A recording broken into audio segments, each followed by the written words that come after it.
Homemade muffins are always such a treat. They're so great for breakfast, great for a little afternoon snack, and this one has 2 reasons to be extra delicious because it has 2 different types of apple in it. It's a double apple Bran muffin. You have fresh diced Granny Smith apple alongside some nice rich creamy applesauce. So the applesauce keeps the muffin nice and tender and moist.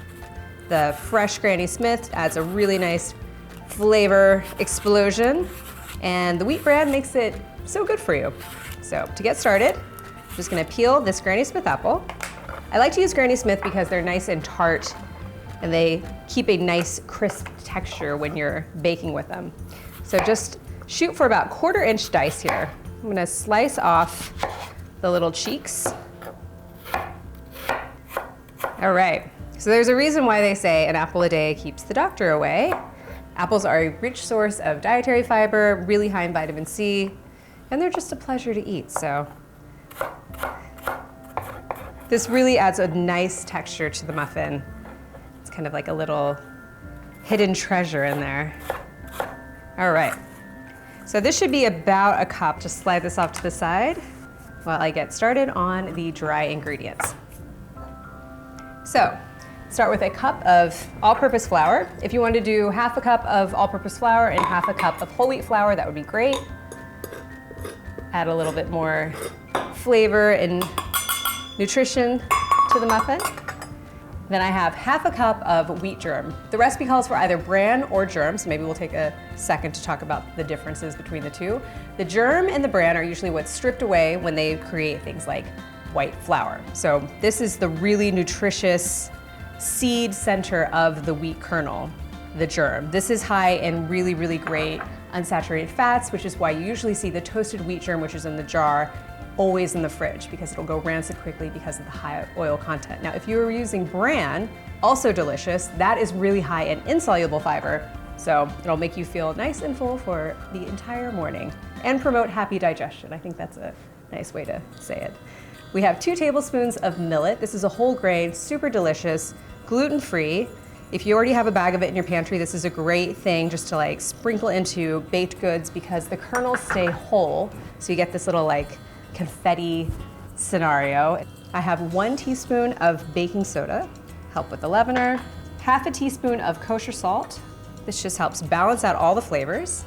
And then we'll whisk away. Make sure this mixture is nice and combined, and that will make sure all of the muffins bake evenly. You don't want to have one muffin that has most of the baking soda or all the salt. Okay, looks good. Set that aside. Now for the wet ingredients. I have 1 stick of butter melted. If you wanted to use coconut oil here, this would be a great application. I think the flavor would be really dynamite. All right, to that add 1 large egg. Great if you start with room temperature eggs. That is kind of the secret to baking. If you forget about it, just throw your egg in a little bowl of warm water. Really, it can just sit there for about 5 minutes and it will come to temperature very quickly. So we'll give this guy a whisk. To that, add 6 tablespoons of light brown sugar. I really love the sort of molassesy flavor of the light brown sugar. All right, want to make sure all that sugar is nice and incorporated. All right, last but not least, 1 cup of unsweetened applesauce. So one of the great things about apples is that they can hold for a relatively long period of time in your fridge. Now, if for some reason you have let a bag of apples get away from you, which certainly happens from time to time in my house, applesauce is a great thing to make with them. So easy. All right, our wet is ready. So let's fold this into the dry. So with quick breads like muffins, pancakes, or waffle batter, you don't want to over-mix the ingredients. That can sometimes result in a tough crumb. We'll use a gentle hand here and just stir it together until it is combined. The millet is so fun. I love seeing these little guys in here. Okay, so almost there. Let's go ahead and add the diced apple. Get these guys folded in. Oh, this looks so good.